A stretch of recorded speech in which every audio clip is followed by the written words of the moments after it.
जी अली हैदर साहब आए हमारे पास। बात इन्होंने नहीं की ना की, लेकिन ये कान के मैल निकाल रहे हैं।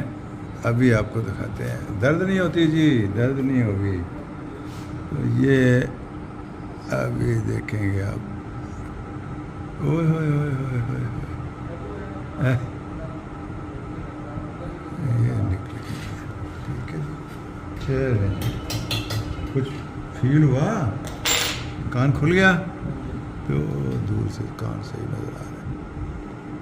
चले, इधर से इनके कान जो है ना वो भी आपको देखेंगे। इसमें रेशा है, आपको दिखाते हैं साफ कर।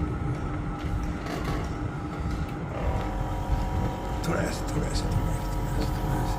ये प्लास्टिक की नाली है और जानबूझ के हमने छोटी रखी है ताकि इसके अंदर ये नाली के अंदर गंद आया। ये चिड़चिड़ी की आवाज़। ना ना ना ना, आपका फ़ायदा है।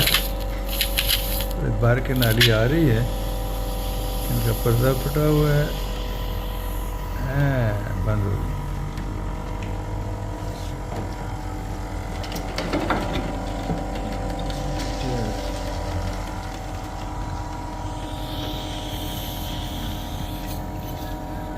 बस ठीक हो।